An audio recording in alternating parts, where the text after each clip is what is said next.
Hey guys, week 3 of The Artist's Way. It's been a really great week. It's been a busy week, I'm not gonna lie. I had jury duty this week.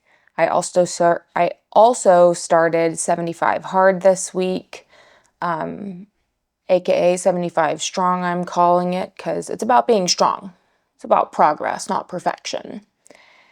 So it's definitely been a busy week, and this week with The Artist's Way, there were a lot of really great insights and reflective points that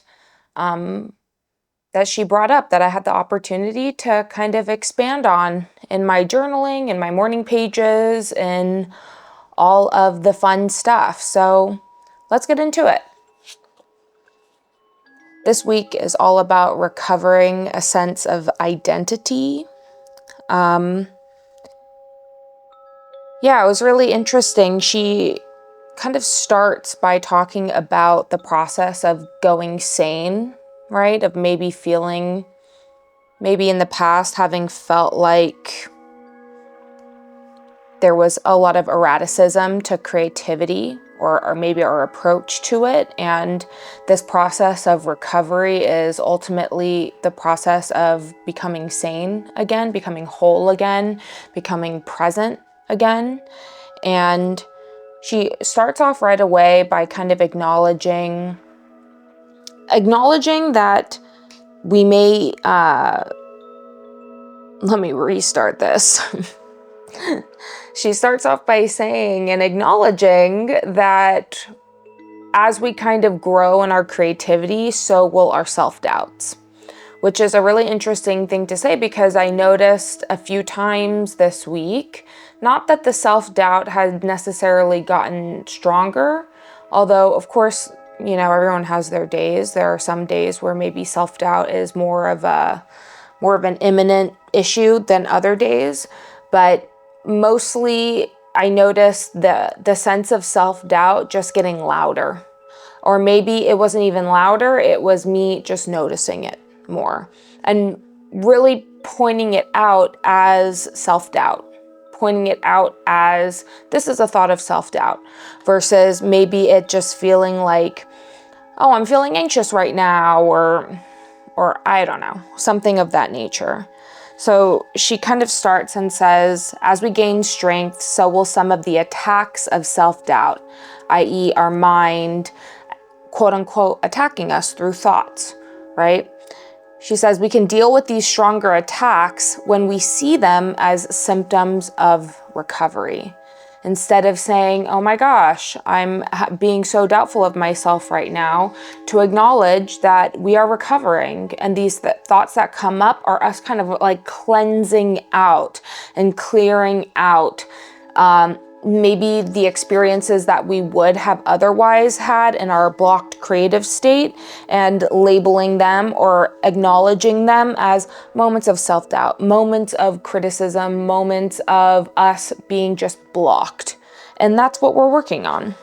We're working on recovery, creative recovery. She says, just as a recovering alcoholic must avoid the first drink, the recovering artist must avoid taking the first think. For us, that think is really self-doubt, i.e., I don't think this is any good. These attacks come from either internal or external sources. We can neutralize them once we recognize them as a sort of creative virus.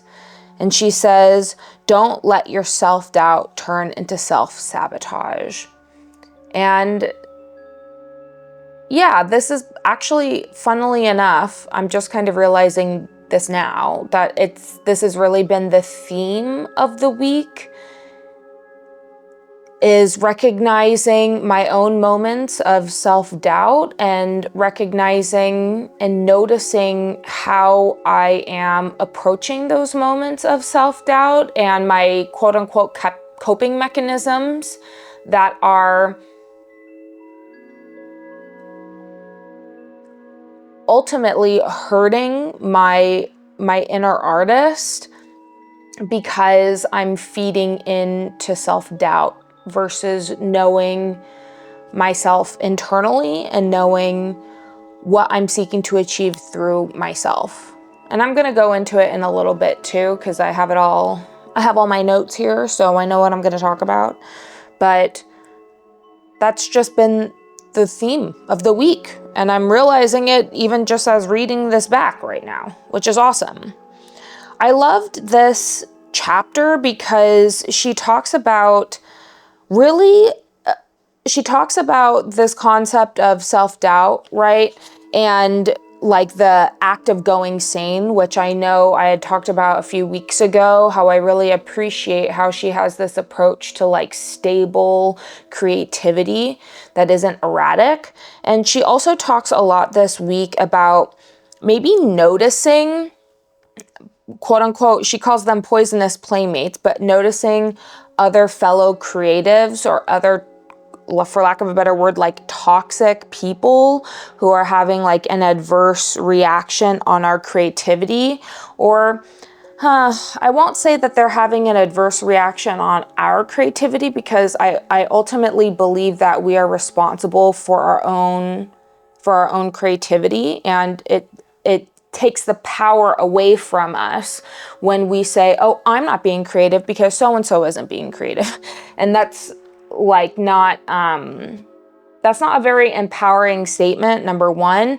And it's also not true, because it doesn't matter what anyone else is doing when you are acting through what you know to be true, i.e. if you are acting through your creativity, it doesn't matter if anyone else is or isn't, because all that matters is what you're doing. So she talks about these poisonous playmates who are essentially people whose creativity is blocked. You know, they're people who, and maybe sometimes it's helpful for us to recognize it in another, for us to recognize it in ourselves. But that, I think, is one of the tricks to overcoming the ego, I guess. It's very easy for us to recognize maybe toxicity or the creative blocking in other people. And she actually, if it isn't easy, she gives some very tangible examples that you can reference. But she talks about these poisonous playmates, and it was a big reflection point for me in terms of maybe points in my life where I was the most blocked, or I was definitely acting from a creative block perspective, mentality, persona, whatever. And anyways, it was just really interesting. She says, most poisonous playmates for us as recovering artists are people whose creativity is still blocked, i.e. people who are not in their creative energy. As long as we were blocked, we often felt that it was arrogance and self-will to speak of ourselves as creative artists. The truth is that it was self-will to refuse or acknowledge our creativity. And how beautiful is that? She's saying, you know, when you are blocked, you feel like you're not claiming creativity as your birthright, and you are exercising self-will, that freedom of action, right? That we are all born with, not to acknowledge that, which is our right, but ultimately it leaves us blocked. And that kind of goes back into one of her basic principles. I think it was the basic principles that, let me see if I can find it. The refusal to be creative is self-will and is counter to our true nature. It goes back to that basic principle, and it's just a really beautiful reflection point. She talks about people being blocked because there's a payoff. Just like how whenever we have someone who has an addiction or something like that, there's obviously some type of payoff that they think they're receiving from their addiction. And it's very similar to being blocked. Maybe an artist or someone who, you know, wants to be an artist, they might not be calling themselves that, but someone who feels that artistry within them, they're getting a payoff from not creating. And it's made me really reflective of like critics who I myself am very critical, like on myself, and I'll notice when I'm being critical of others, especially a lot more now. It's not something that, I mean, I probably vocalize it more times than I would like to admit.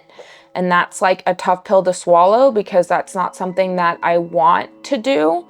But I'm just going to wash that and recognize it as a symptom of being creatively blocked. But I think of critics a lot who don't necessarily do, but preach, right? I think Miley Cyrus, like a while ago, I don't know why I always think about it. Obviously, it's been said many times before, but like she essentially was talking about an album or something, and she said, you know, anyone who's criticizing me, why don't you freaking try it? Why don't you try it? Why don't you do it? And I think that this idea of being a blocked kind of creative, there's a payoff in resting on your laurels and saying, in living in a hypothetical world of how you would have done it if you had done it. But that at the end of the day, you didn't do it. So there's this payoff when you are blocked. And I notice this in my own criticisms. And when I'm being critical, is there's almost like a payoff in this fantasy of doing it right. Because as you're like criticizing or whatever kind of feedback you might have, quote unquote feedback, it's not even constructive. Sometimes it's just criticism. And I do it to myself all the time. Whenever you go into that modality, you're living in this fantasy of how you would have done it. And that is living from a state of blockedness. Because you're not doing it, you're fantasizing about it. And yeah, this was a really good one. Bench sitting cynicism is what she calls it. And like, been there. I'm not going to pretend like I haven't been there because I have. I'm not going to blame it on me being a Virgo either, although, you know, I'm a Virgo. But yeah, it's not my favorite. It's not my favorite characteristic, definitely. And it's something that I'm bringing awareness to. In terms of like one of the payoffs, she says, perhaps they still get an anorectic high from the martyrdom of being blocked, or they still collect sympathy and wallow in self-pity. There are all these different ways that we, quote unquote, get a payoff from being blocked. Whether, like she says, there's this martyrdom, there's this sympathy and self-pity aspect to it. People who are kind of like living in the self-pity of what they wanted to achieve, and it's interesting. She goes on to say, be very careful to safeguard your newly recovering artist. The essential element in nurturing our creativity lies in nurturing ourselves. Through self-nurturance, we nurture our inner connection to the great creator. Through this connection, our creativity will unfold. Paths will appear for us. We need to trust the great creator and move out in faith. Repeat, the great creator has gifted us creativity. Our gift back is our use of it. And what a beautiful statement. What a beautiful statement. Like, we've been gifted with creativity, and our gift is to give creativity back, is this giving. And that's another theme of the week too, this concept of giving and giving through creativity. Circle back on that later. One of my favorite things that she said this week was draw a sacred circle around your creativity. Or excuse me, she says draw a sacred circle around your recovery. Now, this week I watched this video with Elizabeth Gilbert talking about the divine feminine, and it was just such a great video. I really enjoyed it. I love Elizabeth Gilbert. She's just great. So I'm going to put the link in the description if you're interested in watching it, but I'm also going to kind of talk about just high level things that I think really applied to this week and some of the things that came up for me this week. Firstly, in this video, the big synopsis is she's really talking about reclaiming the self as a woman. She talks about this axiom, I think she calls it, or this paradigm shift where a lot of like patriarchal led societies, and if the quote unquote men, I'll use a generalization, but the male essence is, if the male essence is there, there's a lot of complexity, so please take this with a grain of salt. But if the quote unquote male essence is rooted in a lot of self-reliance and inward self-focus, it was a great paradigm shift for men when they realized, I need to be selfless and turn my attention outward and give as opposed to take, right? And I'm not saying this is something that all men do, obviously, just again, take it with a grain of salt. But she talks about just this also kind of shift that for women, we're kind of taught to give. And it ends up putting a lot of women into a profane archetype, which if we're looking at this duality of energy, is what I'm going to call it, on a spectrum. And on one end, there is like masculine energy. One end, there's feminine energy, yin, yang, just this polarity. If we're living in duality, right? When we're reaching the extremities of this duality, there's the profane, which is a step further outside, which is, you ideally want to be balanced in the middle. It's all about balance. So she goes on to say that for a lot of women, it's about not so much being selfless, because that is something that's very innate to the feminine experience. And I guess I'll use it in terms of like what we are kind of taught societally as well. There's a lot more softness embedded into cultural norms for women, obviously. I think we can all be in agreement about that. But she says that in order to claim and balance ourselves out from that polarity into the profane feminine, which is total disillusionment of self, and not that that's necessarily bad, but she pretty much says that to come into balance, we have to claim a self. If we're looking to come back into balance in the middle, which is really what it's all about, we need to claim a self. And I really love this example because she talks about Joseph Campbell, who pretty much set a definition of how you define something as sacred is by creating a circle around it, by creating a boundary. And whenever you have a temple, for instance, you take your shoes off before you enter and you cross the threshold, and it is sacred and it is pure and it is true. And there's just this beautiful concept of understanding and claiming what is sacred to you and drawing a boundary with it in your life, creating a circle. Like she says, draw a sacred circle around your recovery. And when something is designated as sacred, it is not okay to cross that line of what is considered sacred. So this was a really beautiful, just reflection point. It made me really reflective as well, kind of going back into this idea of sacred recovery and circling back to this blocked creative and this voice of self-doubt. Something that I really noticed this week is my tendency to seek external feedback, either to reinforce my own self-doubts or to counteract my own self-doubts because I'm seeking positive reinforcement outside of myself.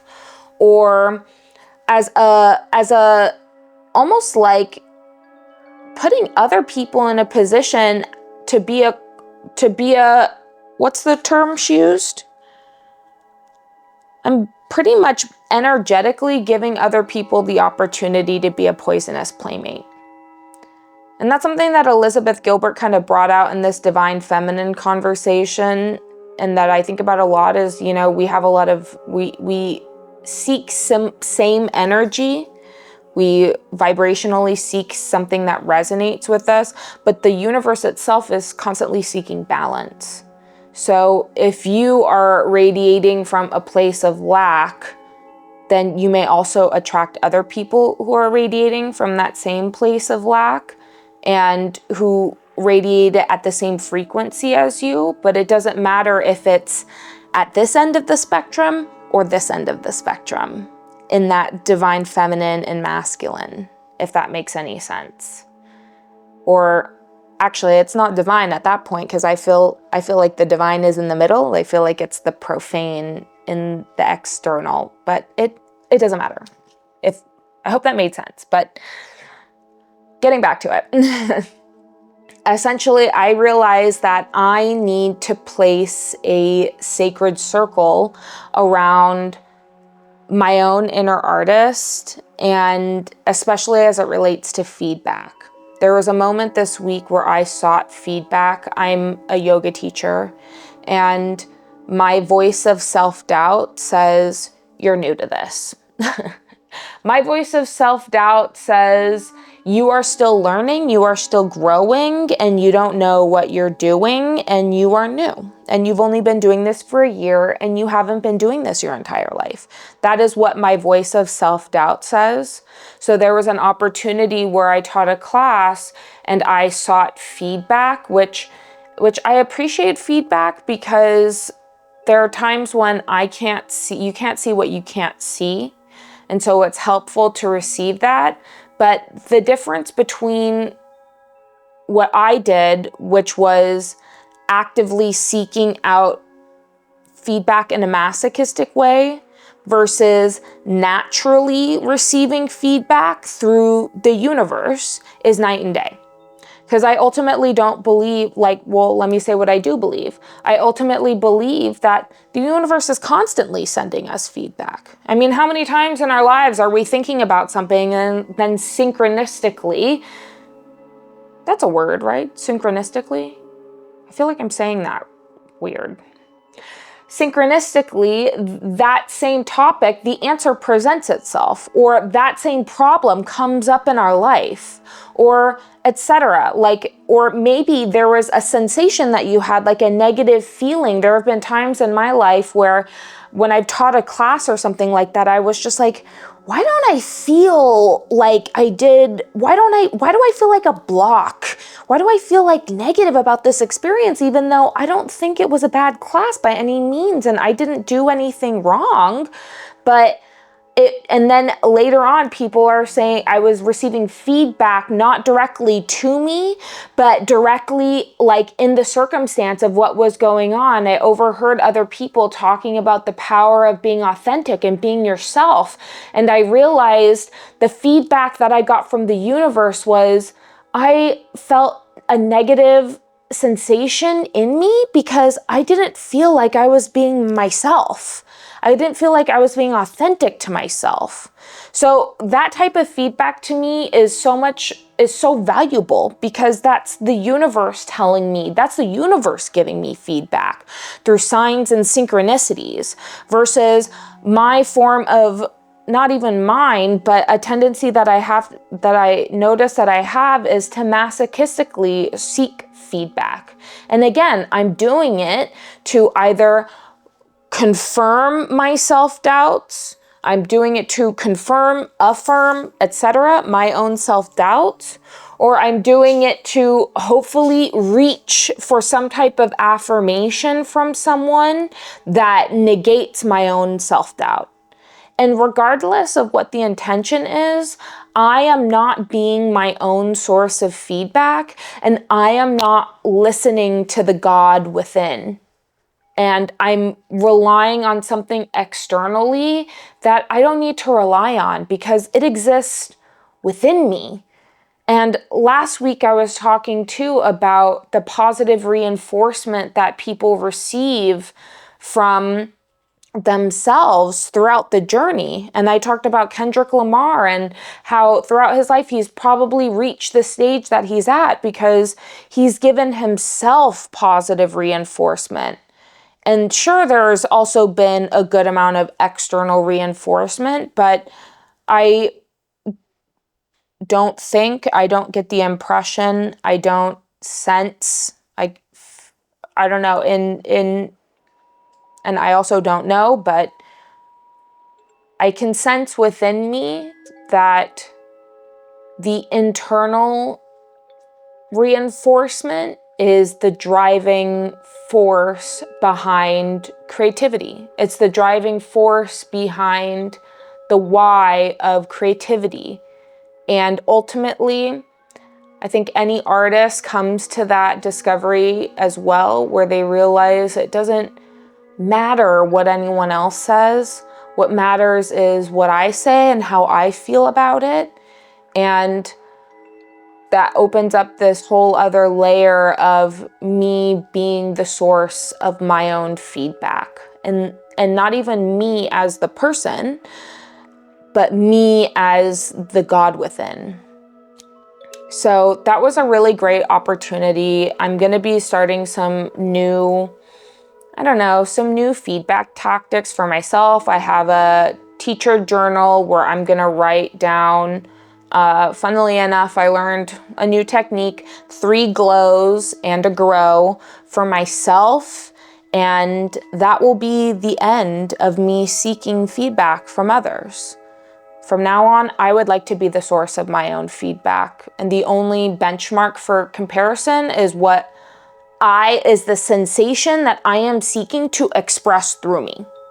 That's the benchmark for what I'm looking to achieve. It isn't even like how it really, I mean, of course I want it to land on people. Like I want to have a good impact on people and I want them to feel it. But that is, again, I want them to feel what I'm feeling. I want them to feel the essence of how this art or this force is coming through me. Okay. Another great point that she makes today is this concept of, or that she made this week, is the concept of crazymakers.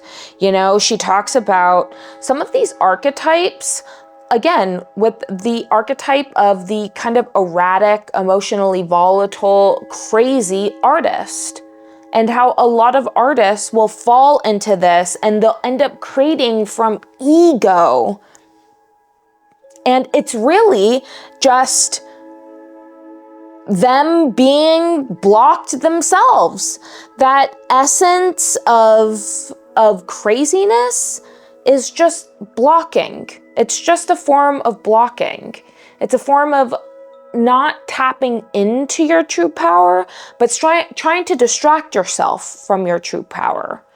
And so, like I've said time and time again, what I love most about her and approach is this calm, rational, this stable approach to creativity. It's stable creativity. It's the sane artist. She has some other examples in here.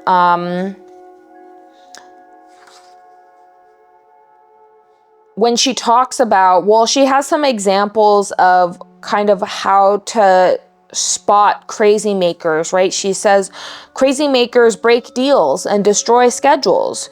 Crazy makers expect special treatment. Crazy makers discount your reality. They spend your time and your money.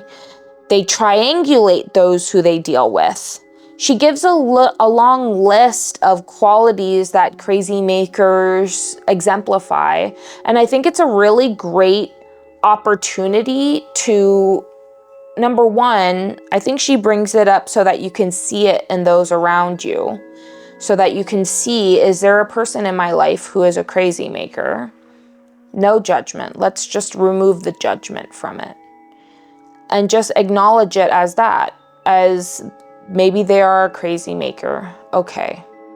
It's also giving you an opportunity to reflect yourself. Am I being a crazy maker? Am I being fucking crazy? Because maybe you are. And that's okay. Like, been there. I totally get that.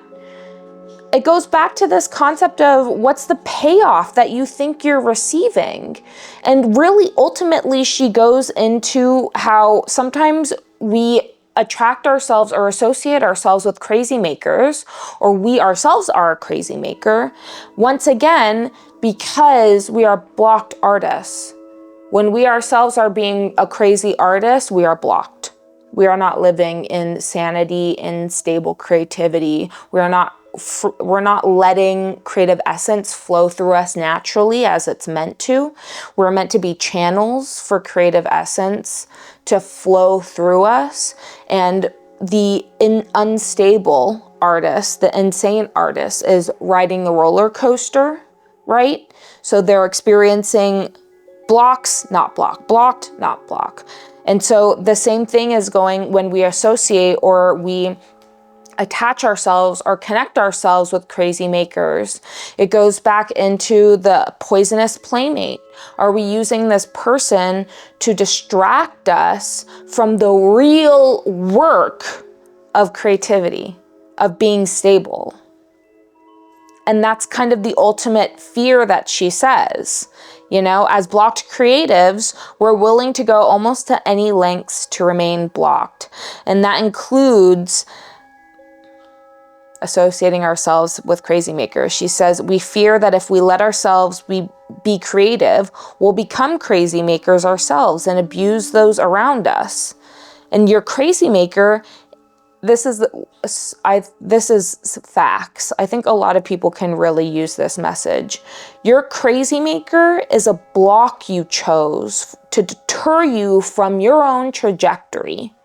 As much as you're being exploited by your crazy maker, you too are using that person to block your creative flow. Whoo, girl, you know, I think we all can relate to this statement. And it made me just, it made me so reflective, and it made me going back to this idea of the crazy makers and the crazy artists creating from this place of ego. You know, Eckhart Tolle, I watched another video that I'll put in the description because these are just, it's great resources. But one of my favorite sermons or thought songs from him is just him talking about the egoic versus the channeled creation. And as a creative, those who are crazy makers, those who are kind of poisonous or the crazy artists, they're creating from a place of ego, right? Whereas our true purpose as creatives is to be a channel, is actually to have the ego step aside and for it to come from a place, once again, of giving, of expressing, of showing and releasing fully. So it just kind of goes back to this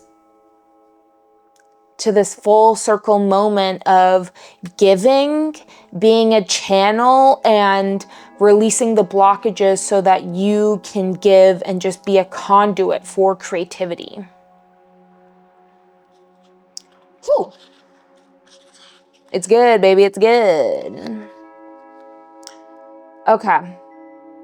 Let's talk a little about skepticism. She talks about skepticism, and something that was really cool for me is I realized that I'm not necessarily skeptical, because I do believe in this powerful creative force, and I do believe that there are synchronicities that have come into my life that want me to express this, right? Like, and that want me to tap in and say yes. And I think that it really comes kind of this idea of skepticism is she has a few examples that your own skepticism and your secret doubts may come in. And that's really what I've noticed that I've been feeling is it isn't, maybe I wouldn't call it skepticism, though, you know, I might reflect on this longer and realize, yeah, I am being skeptical. But I think it's mostly about self-doubt and not allowing myself to receive. Like I mentioned, this thought of me being a beginner or me seeking external validation might be a result of my own skepticism or my own self-doubt. So I guess if I replace skepticism with self-doubt, then I can relate to it a bit more. But she says that one of the things most worth noting in a creative recovery is our reluctance to take seriously the possibility that the universe just might be cooperating with our new expanded plans. She says we can feel like frauds when weird ideas or coincidences whiz by. We maybe slam the door, or we need to gently nudge the door open. And I feel that. I feel like I know in my heart that so long as I keep following this path of my creativity and following what is good, I know the universe will open as it's meant to, as it wants to. It isn't necessarily about me and what I want, but the universe will open to facilitate my expansion or my expression in the way that it is meant to be, in the way that it is meant to be expressed. My only job is to show up. I have to show up for this creative energy. That is my job. That is my affirmation. The universe is my employer, and I show up to the job by saying yes to creativity. She says creative recovery is an exercise in open-mindedness. And it's kind of like yes, man. You just have to say yes. And I feel that. Wrapping up, she talks about attention. And this is like some of the most beautiful writing. I just want to sit and, because I know Julia Cameron, of course, is a writer, and she expressed her many years of writing, but this section on attention is just so beautifully written. So thank you, Julia, for sharing this with us. And I'll read a few of kind of my favorite lines or favorite excerpts that she'd written. She's talking about her grandmother and her grandmother's letters to her, and how like even her grandmother's writing is just so unbelievably beautiful.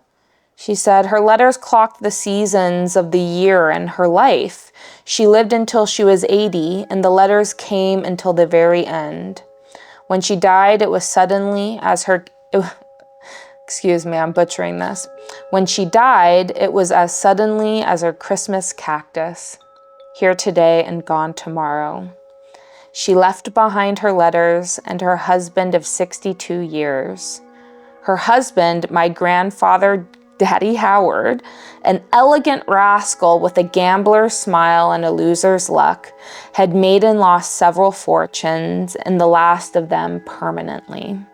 He drank them away, gambled them away, tossed them away the way she threw crumbs to her birds. He squandered life's big chances the way she savored the small ones.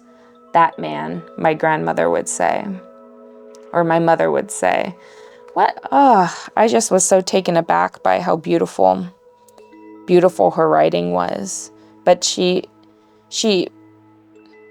all of this is to say that, she says, the truth is that creative life involves great swaths of attention. Attention is a way to connect and survive. Survival lies in sanity. Insanity lies in paying attention. And it just comes back to this, foundation of attention being the essence of presence, of being in the present moment. And that is experiencing the fullness of life. And that's where creativity comes from, sane creativity. Because when you notice and are very present in a moment, that's often it isn't often, it is the fuel. It's the source of creativity. And just these beautiful excerpts of her rummaging through her grandmother's letters, and, you know, when she took long walks with her neighborhood cat.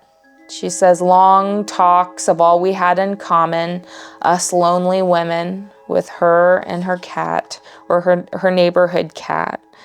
And she's thinking about her mother's death and how it reminds her of the snowy moon. And it was a beautiful moment. But another piece of feedback that I received today, not something that I actively sought out, but something that was given to me, was, you know, I received feedback from my mother about not paying enough attention to her. That I wasn't, and I have not been giving enough. And I have to say it was true. And you know, life happens. I'm not going to beat myself up over it. Life happens. I've had a lot of priorities, and at the end of the day, the greatest gift, the greatest giving, the greatest expression of creativity, it's attention and it's presence. And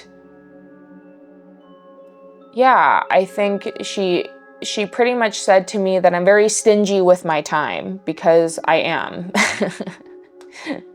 Because I love having a routine, a system, an order, and you know, sometimes when you have limited time and I want to accomplish things that I want to accomplish, it kind of puts me in a situation to not have the time to spend to give as much attention to other people. And it made me think of this, because she wasn't calling me like selfish, like Julia had warned, I guess. She was like, be aware of people who are calling you selfish as you go through this, because frankly, I am kind of selfish. Like, and I told my mother, like, I'm going to be like this, because I really value my time. I value my energy. I value my attention. And I don't want to give it to everything. I don't want to give it to everything. I put a sacred space around my attention. And I think there is a lot of value to that. But I also think that that is potentially a block to me being more creative. Because if creativity is ultimately giving, outpouring of the universe through me, then how that comes through is attention. Sometimes attention comes in the form of creating and doing, and sometimes it just comes through quality time and through presence of being. And I think I'm shifting my attention not to use, but to have presence be my gift of giving instead of retreating, which is another thing I have a tendency to do, is retreat. I'll wrap up quickly with, she has the rules of the road. It says, in order to be an artist, I must. And she has 10 kind of rules. I loved all of these, but I want to read the last 2 because they were the most impactful to me. She says, in order to be an artist, I must remember that it's my job to do the work, not judge the work. And in similar vein, she says, place this sign in my workplace. Great creator, I will take care of the quantity. You take care of the quality. Which is such a beautiful statement, because that's something that I always stress myself out about, is the quality of something.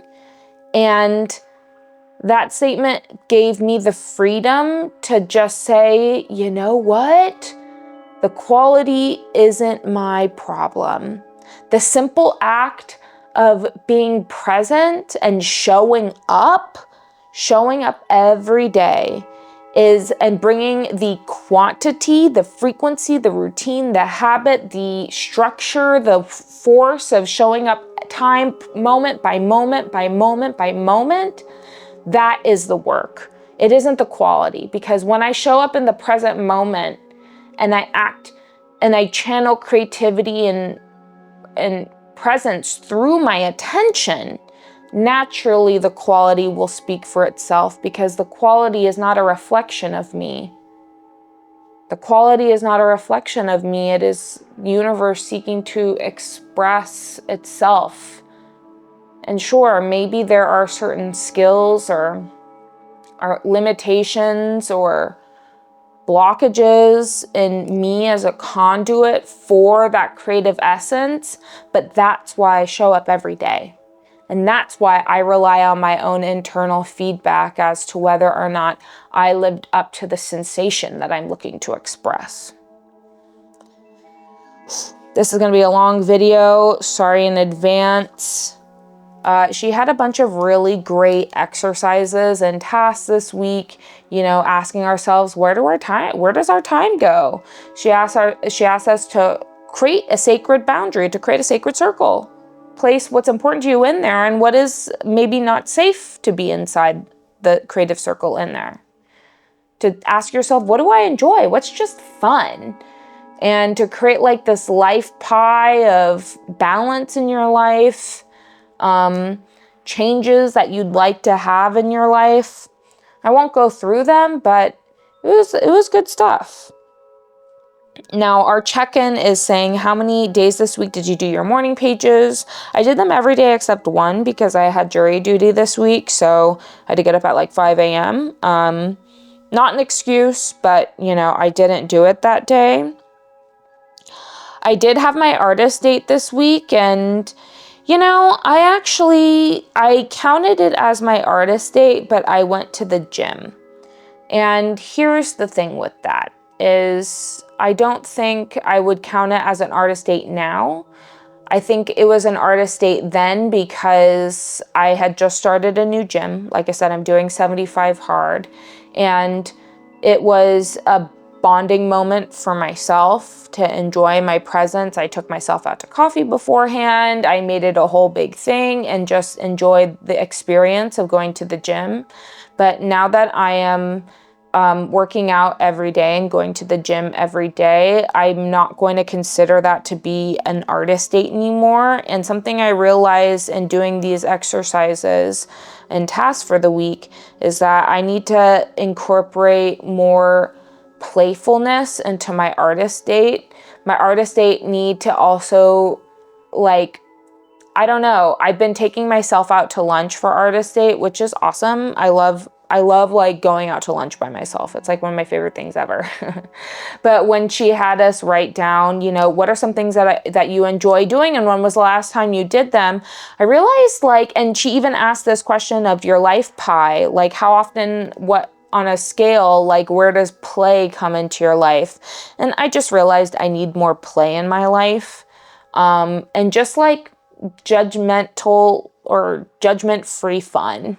So that's what I'm going to try and incorporate this week. I'm not exactly sure what I'm going to do. My artist date are tomorrow on Saturdays, and I film these on Fridays.